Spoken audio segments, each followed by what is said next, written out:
Indonesia में आयोजित 20वें ASEAN Bharat शिखर सम्मेलन में भाग लेने के बाद पीएम नरेंद्र मोदी स्वदेश रवाना। सम्मेलन में पीएम ने कहा, भारत की एक्ट ईस्ट पॉलिसी व इंडो पैसिफिक पहल में आसियान का है प्रमुख स्थान। मुख्यमंत्री मनोहर लाल ने जनसंवाद के दूसरे दिन हिसार के 7 रोड, खास मिर्जापुर और बहबुलपुर गांवों में सुनी ग्रामीणों की समस्याएं, अधिकतर का मौके पर ही किया निपटान।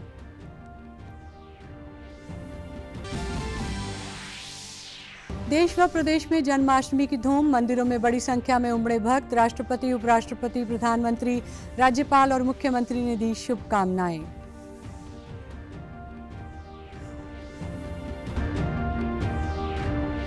और विकास एवं पंचायत मंत्री देवेंद्र सिंह बबली ने चंडीगढ़ में प्रदेश के सभी जिला परिषदों को अध्यक्षों के साथ की बैठक। कहा, जिला परिषद के रिक्त पदों पर जल्द ही की जाएगी भर्ती।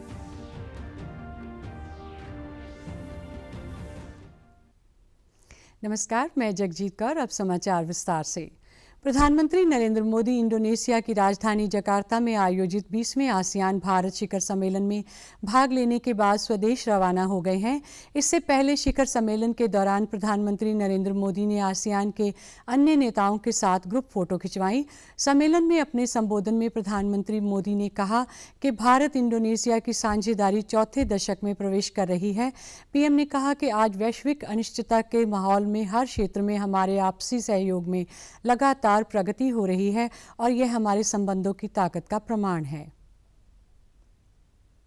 भारत आसियान फ्रेंडशिप ईयर मनाया और आपसी संबंधों को एक कॉम्प्रिहेंसिव स्ट्रेटेजिक पार्टनरशिप का रूप दिया। आज वैश्विक अनिश्चितताओं के माहौल में भी हर क्षेत्र में हमारे आपसी सहयोग में लगातार प्रगति हो रही है। यह हमारे संबंधों की ताकत और रेजिलियंस का प्रमाण है। प्रधानमंत्री नरेंद्र मोदी ने कहा कि वैश्विक विकास में आसियान की अहम भूमिका है।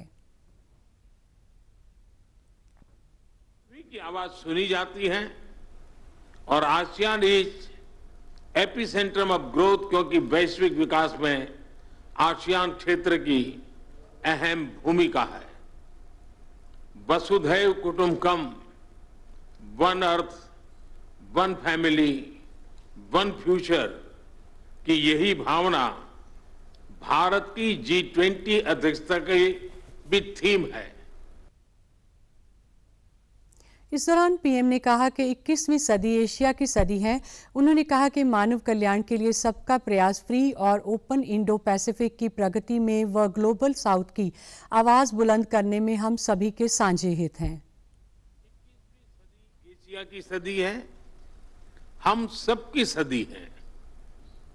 इसके लिए आवश्यक है कि हम एक rules based post Covid world order का निर्माण और मानव कल्याण के लिए सबका प्रयास, फ्री और ओपन इंडो पैसिफिक की प्रगति में और ग्लोबल साउथ की आवाज को बुलंद करने में हम सबके साझे हित है। प्रधानमंत्री नरेंद्र मोदी ने भारत आसियान सहयोग को सशक्त करने के लिए 12 सूत्रीय प्रस्ताव प्रस्तुत किया। इसमें संपर्क सुविधा, डिजिटल परिवर्तन, व्यापार और आर्थिक जुड़ाव, समकालीन चुनौतियों का समाधान, लोगों के बीच आपसी संपर्क तथा रणनीतिक जुड़ाव को गहरा करना शामिल है। वहीं इस दौरान प्रधानमंत्री नरेंद्र मोदी ने वियतनाम के प्रधानमंत्री से भी मुलाकात की। इससे पहले जकार्ता में प्रधानमंत्री मोदी के होटल पहुंचने पर भारतीय समुदाय ने उनका जोरदार स्वागत किया। भारतीय समुदाय पीएम मोदी के इंडोनेशिया दौरे को लेकर काफी उत्साहित नजर आया। इंडोनेशिया की राजधानी जकार्ता पहुंचते ही प्रधानमंत्री मोदी का एयरपोर्ट पर भव्य रूप से स्वागत हुआ। इंडोनेशिया की महिला व बाल विकास मंत्री धर्मावती ने उनकी अगवानी की।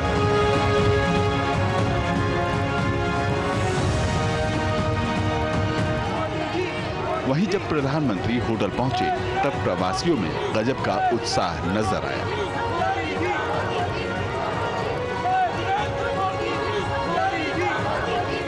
लोगों के अभिवादन को प्रधानमंत्री ने अपने चिर परिचित अंदाज के साथ स्वीकार किया।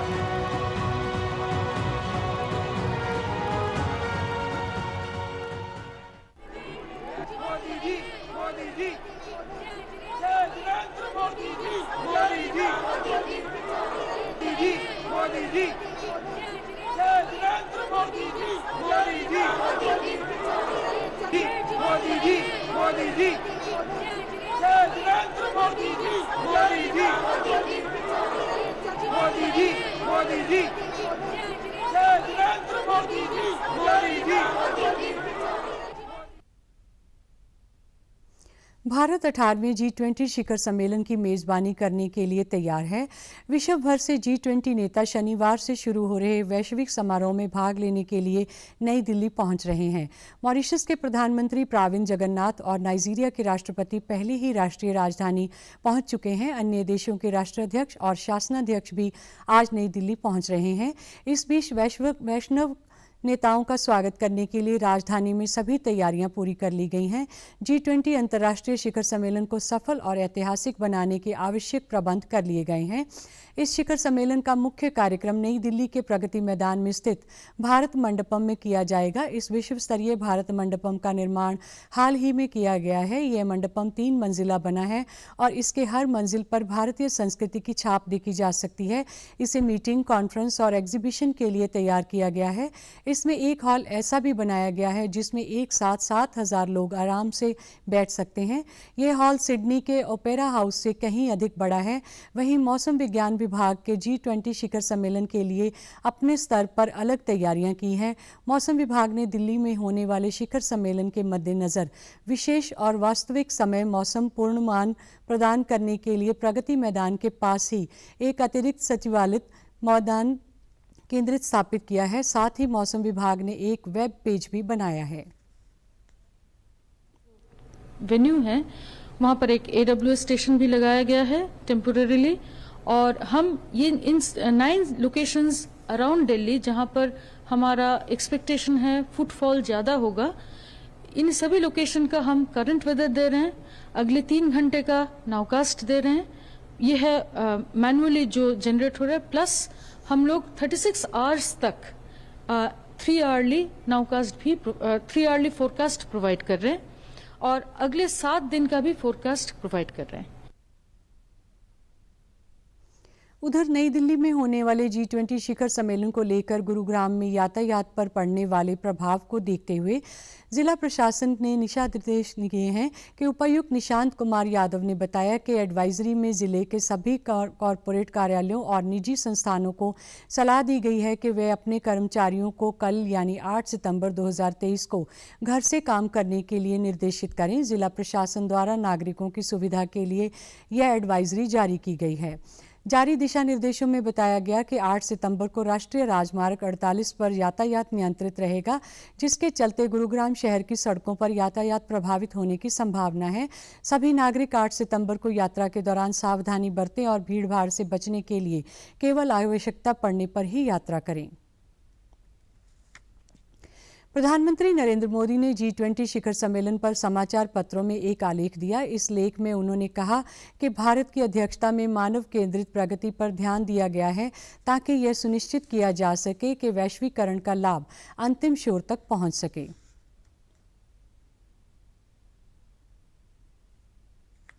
प्रधानमंत्री मोदी ने भारत की अध्यक्षता में हो रहे G20 शिखर सम्मेलन पर समाचार पत्रों में अपने आलेख की शुरुआत वसुधैव कुटुंबकम की अवधारणा के साथ की है। उन्होंने कहा कि वसुधैव कुटुंबकम का भाव भारत की आत्मा के साथ जुड़ा है और भारत की G20 अध्यक्षता के दौरान ये भाव स्पष्ट नजर आ रहा है। उन्होंने कहा कि G20 की भारत की अध्यक्षता के दौरान यह विचार मानव केंद्रित प्रगति के आह्वान के रूप में प्रकट हुआ है। पीएम मोदी ने कहा कि कोविड महामारी के बाद विश्व व्यवस्था में 3 महत्वपूर्ण परिवर्तन हुए हैं। पहला, इसका एहसास बढ़ रहा कि दुनिया के जीडीपी केंद्रित दृष्टिकोण से हटकर मानव केंद्रित दृष्टिकोण की ओर बढ़ने की आवश्यकता है। दूसरा, दुनिया ग्लोबल सप्लाई चेन में सुदृढ़ता और विश्वसनीयता के महत्व को पहचान रही है। तीसरा, वैश्विक संस्थानों में सुधार के माध्यम से बहुपक्षवाद को बढ़ावा देने का सामूहिक आह्वान सामने है। G20 की हमारी अध्यक्षता ने इन बदलावों में उत्प्रेरक की भूमिका निभाई है। पीएम मोदी ने भारत द्वारा voice of global south summit का आयोजन का जिक्र करते हुए कहा, भारत की अध्यक्षता के तहत की गई सबसे महत्वपूर्ण पहलों में से एक रही है।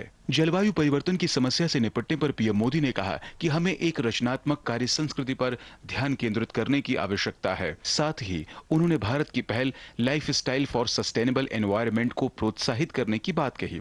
उन्होंने कहा कि तकनीक का लाभ उठाकर भारत ने असमानता को कम करने का काम किया है। डिजिटल पब्लिक इंफ्रास्ट्रक्चर का उदाहरण देते हुए उन्होंने कहा कि G20 के माध्यम से हम विकासशील देशों को DPI अपनाने में मदद करेंगे ताकि वे समावेशी विकास की ताकत हासिल कर सकें। G20 की अध्यक्षता में जेंडर डिजिटल डिवाइड को पाटने, लेबर फोर्स में भागीदारी के अंतर को कम करने और निर्णय लेने में महिलाओं की बड़ी भूमिका को सक्षम बनाने पर काम कर रहा है। पीएम मोदी ने आलेख के अंत में उम्मीद जताई कि G20 के सदस्य देश भारत की डेमोग्राफी, डेमोक्रेसी, डाइवर्सिटी और डेवलपमेंट को प्रत्यक्ष रूप से महसूस करेंगे। साथ ही उन्होंने कहा कि भारत ने अपनी G20 अध्यक्षता में यह सुनिश्चित किया कि हर आवाज सुनी जाए और हर देश अपना योगदान दे। दिल्ली में 9 और 10 सितंबर को आयोजित होने वाली G20 के शिखर सम्मेलन के सफलतापूर्वक संपन्न होने की मंगल कामना के लिए कुरुक्षेत्र के 18 मंजिला ज्ञान मंदिर में हवन यज्ञ का आयोजन किया गया। इस यज्ञ में राज्यपाल बंडारू दत्तात्रेय ने मुख्य रूप से शिरकत की और प्राणाहुति दी। इस अवसर पर राज्यपाल बंडारू दत्तात्रेय ने कहा कि सनातन धर्म विश्व के कल्याण की कामना करता है। भगवान कृष्ण ने भी मानव कल्याण के लिए अवतार लिया था और कुरुक्षेत्र की यह भूमि गीता उपदेश की साक्षी रही है। अपनी भारतीय संस्कृति में जो अधर्म का जो है यह स्थान नहीं है, यह धर्म का ही स्थान है। धर्म को ही माना जाता है। सांप्रदाय अलग हो सकते हैं, भिन्न भिन्न विचार हो सकते हैं, लेकिन हमारा धर्म जो है, हमारा पुरातन जो है सनातन धर्म है। वो सनातन धर्म को निभाना और सनातन धर्म को आगे बढ़ाना। सनातन धर्म यानी कुरीति नहीं, वो संस्कार हुआ है। तो इसलिए हम हमारी मानवता को, मानवता मूल्यों को बचाने के लिए जो कृष्ण परमात्मा ने अवतार लेकर इस कलयुग को भी पावन करने का उन्होंने आदेश दिया था।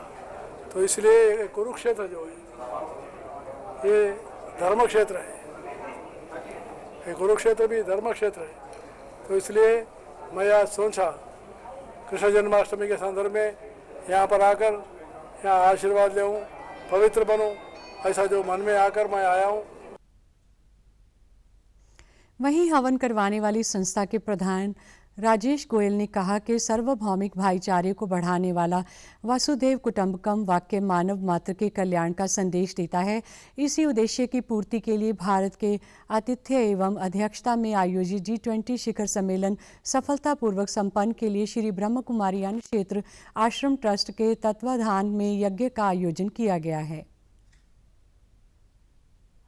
आतिथ्य में हो रहा है, उसकी मेजबानी के लिए इतना बड़ा पूरे विश्व की अर्थव्यवस्था के लिए एक हवन का आयोजन ज्ञान मंदिर के प्रांगण में स्वामी चिरंजीवपुरी महाराज जी की प्रेरणा से किया गया, जिसकी पूर्णाहुति हमारे गवर्नर महामहिम बंडारू दत्तात्रेय जी ने दी।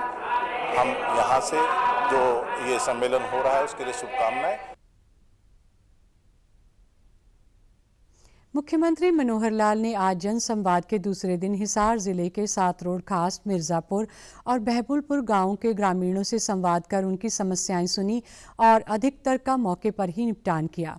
मुख्यमंत्री मनोहर लाल ने सातरोड खास गांव में कई घोषणाएं की। उन्होंने कहा कि राज्य में जो गांव शहर की सीमा में शामिल हो गए हैं, सरकार उनके खेतों को रास्ते में को पक्का करने की योजना पर काम कर रही है। अमृत योजना का बचा हुआ कार्य जल्द ही पूरा किया जाएगा। मुख्यमंत्री ने सातरोड गांव के लिए सामुदायिक भवन के लिए भी मंजूरी दी। उन्होंने कहा कि पूरे राज्य के लिए ऑडिटोरियम की एक पॉलिसी बन रही है। इस दौरान उन्होंने कहा कि आज प्रदेश में बिना पर्ची और खर्ची के आधार पर नौकरियां दी जा रही हैं। उन्होंने कहा कि प्रधानमंत्री नरेंद्र मोदी ने देश के गरीबों के लिए आयुष्मान भारत योजना चलाई। हरियाणा में भी आयुष्मान भारत योजना का विस्तार कर चिरायु हरियाणा योजना लागू की गई। मुख्यमंत्री ने कहा कि भयमुक्त और भ्रष्टाचार रहित शासन देना हमारी सरकार का प्राथमिक लक्ष्य है। अगर कोई गलत ढंग से अपना जानकारी दे के नंबर लेके लगा तो कभी बात को तो ज्वाइन नहीं कर पाएगा।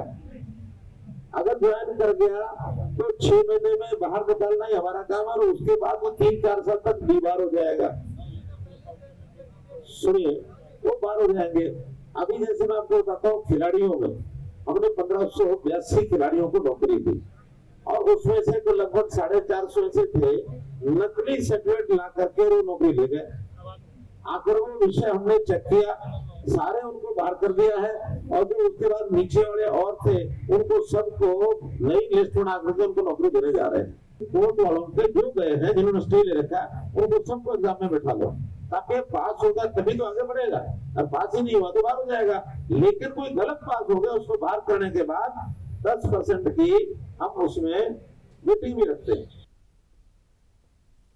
इससे पहले मुख्यमंत्री गुरु जम्बेश्वर भगवान के जन्मोत्सव पर हिसार स्थित बिश्नोई मंदिर में भी पहुंचे। इस अवसर पर उन्होंने कहा कि गुरु जम्बेश्वर ने हमें प्रकृति के संकरण का संदेश दिया। साथ ही सीएम ने कहा कि प्रदेश में किसी एक बड़े संस्थान का नाम पूर्व मुख्यमंत्री स्वर्गीय चौधरी भजन लाल के नाम से रखा जाएगा। हिसार रेलवे स्टेशन का नाम भजन लाल के नाम पर रखने की मांग पर उन्होंने कहा कि इसके लिए रेलवे विभाग को पत्र लिखा जाएगा। इसके अलावा मुख्यमंत्री ने हिसार के मटका चौक का नाम चौधरी भजन लाल के नाम पर रखने की भी घोषणा की। भगवान श्री कृष्ण के जन्मदिन के उपलक्ष्य में जन्माष्टमी का पर्व देश के विभिन्न हिस्सों में हर्षोल्लास के साथ मनाया जा रहा है। लोग भगवान श्री कृष्ण की पूजा करने के लिए मंदिर जा रहे हैं। मंदिरों को रोशनी और फूलों से सजाया गया है। यह पर्व भाद्रपद माह के कृष्ण पक्ष की अष्टमी को मनाया जाता है।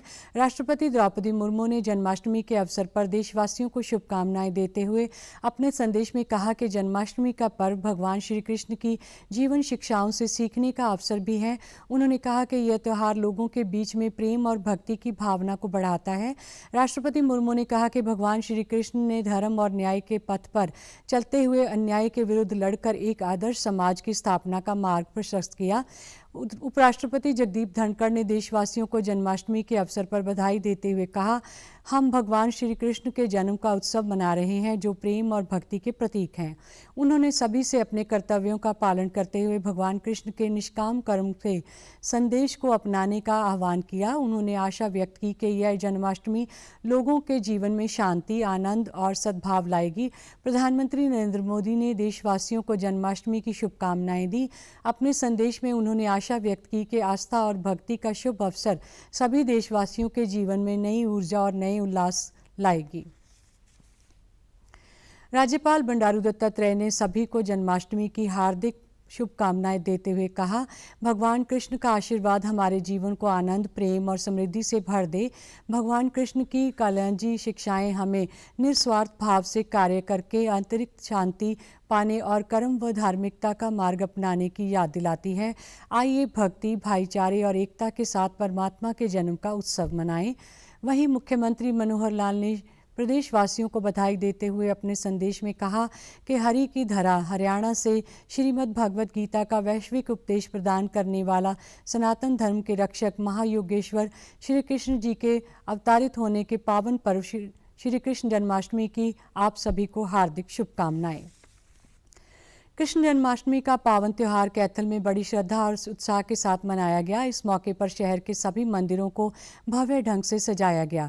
श्रद्धालुओं ने कृष्ण जन्माष्टमी का व्रत रखा और सुबह से ही मंदिरों में पहुंचकर भगवान कृष्ण के बाल रूप को झूला झुलाकर पूजा अर्चना की। जिले के साईं मंदिर और खाटू श्याम मंदिर के पुजारियों ने नगरवासियों को जन्माष्टमी की बधाई देते हुए कहा कि इस साल जन्माष्टमी तिथि 2 दिन होने के कारण जन्माष्टमी का त्यौहार 6 और 7 सितंबर यानी 2 दिन मनाई जा रही है। इस दौरान व्रत रखने और भगवान श्री कृष्ण की पूजा करने से श्रद्धालुओं की सभी मंगल कामनाएं पूरी होंगी।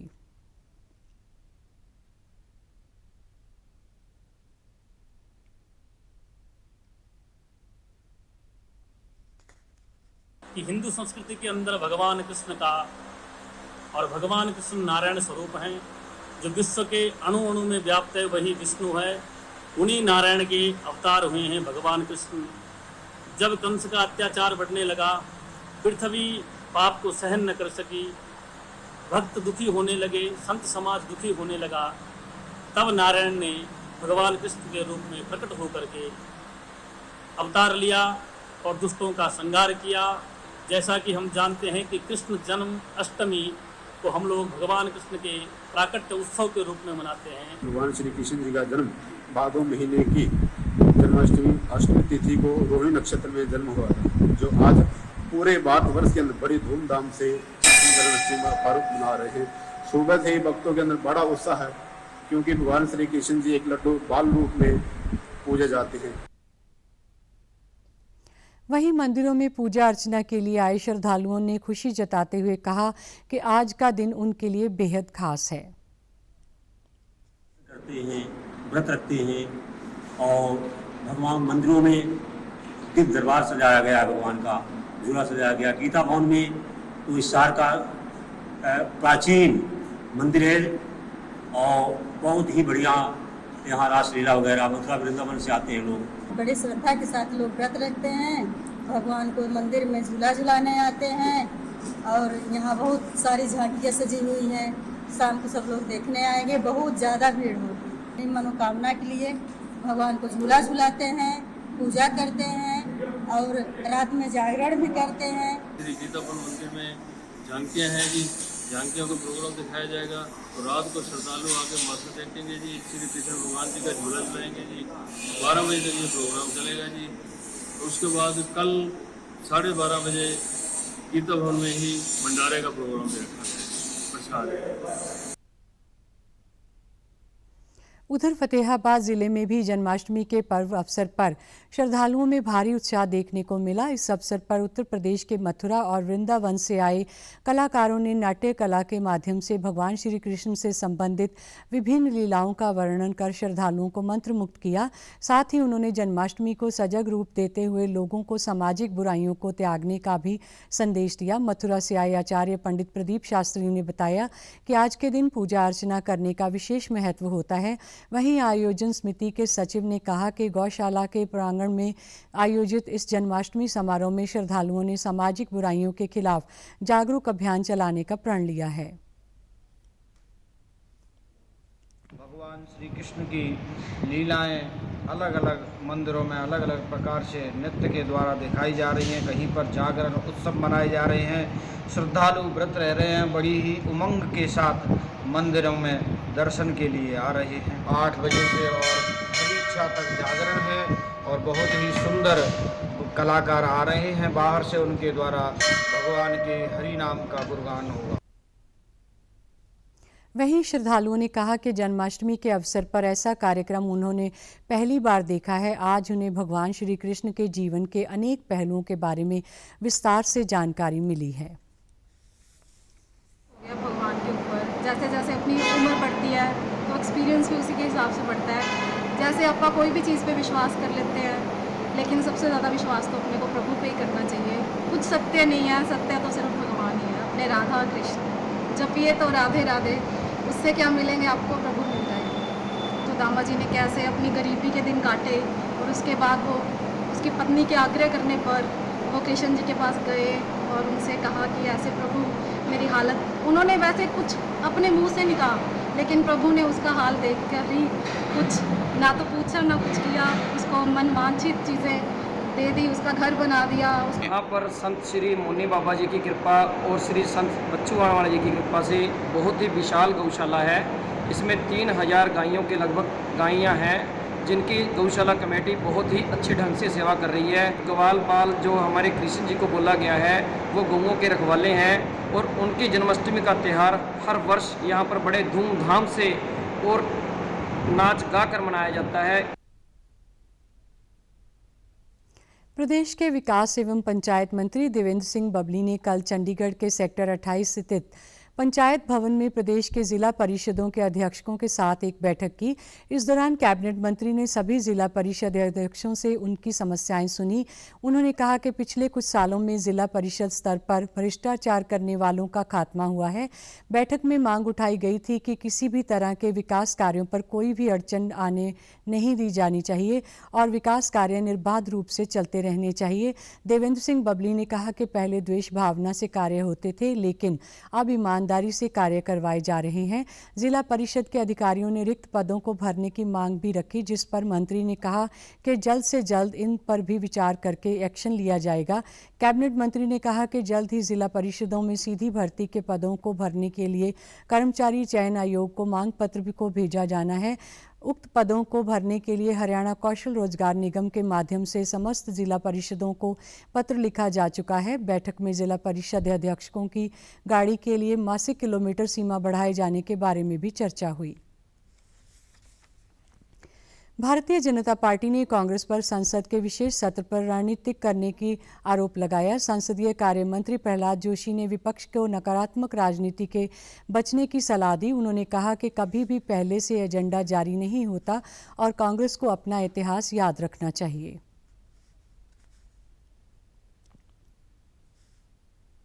Srimati Sonia Gandhi has written a letter regarding the calling of the session from 18th September to 22nd September, and she is trying to make politics regarding the calling of the session, actually which should not have been, and there is no question of any politics here. And in the temple of democracy, nobody should, especially the Congress party, which calls itself as the grand old party of the country and which has ruled the country for more than 16 years, more than 60 years, they should not try to politicize this issue. So she has questioned about the two things. गौरतलब है कि केंद्र सरकार ने 18 से 22 सितंबर तक संसद का विशेष सत्र बुलाया है। प्रदेश भर में चल रही साइक्लोथॉन यात्रा को आज पलवल से केंद्रीय ऊर्जा एवं भारी उद्योग राज्य मंत्री कृष्णपाल गुर्जर ने हरी झंडी दिखाकर रवाना किया। आज ये यात्रा नूंह जिले में प्रवेश करेगी। इस मौके पर केंद्रीय राज्य मंत्री ने कहा कि प्रदेश को नशा मुक्त करने के लिए यह साइक्लोथॉन शुरू की गई है। यह एक जन जागरण अभियान है। उन्होंने कहा कि नशा एक सामाजिक बुराई है जो हमारे समाज के लिए अभिशाप है। नशे से युवाओं को दूर रहना चाहिए। इस साइक्लोथॉन से लोगों में जन जागृति उत्पन्न होगी और इसके सकारात्मक परिणाम सामने आएंगे।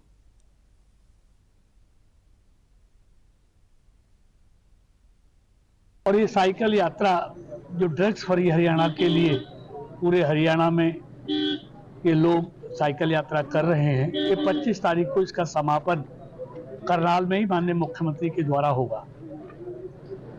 और ये एक अभियान है, जन जागरण है पूरे प्रदेश के युवाओं को ड्रग्स से मुक्त करने के लिए, क्योंकि नशा किसी भी चीज का हो वो ना समाज के लिए ठीक है, ना परिवार के लिए ठीक है, ना नशा करने वाले के लिए ठीक है। और मैं तो हमेशा कहता हूं, नशा सत्ता का हो, पद का हो, संपत्ति का हो, साम्राज्य का हो, ठीक नहीं है। इसलिए हर तरह के नशा से हमारे युवकों को दूर रहना चाहिए, सब किसी को, और क्योंकि वो उनके शरीर के लिए ठीक नहीं है, उनके परिवार के अमन और चैन के लिए ठीक नहीं है।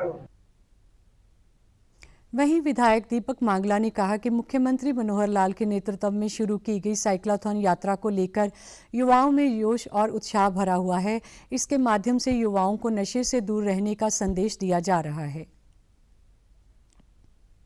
जो हमारा युवा आज नशे की प्रति जा रहा था, उस पर रोक लगाने का काम ये साइकिल यात्रा करेगी। और निश्चित तौर पर जितना उत्साह इस यात्रा को देख करके मिला है, हमारे युवाओं में विशेष उत्साह रहा है। निश्चित तौर पर हरियाणा नशा मुक्त रहे। जो ये जन जागरण अभियान है, इसमें आम वर्ग ने भी इसमें हिस्सा लिया है। इस अवसर पर हरियाणा भूमि सुधार एवं विकास निगम के चेयरमैन जगदीप नायर, हथीन विधायक प्रवीण डागर सहित अन्य गणमान्य मौजूद थे।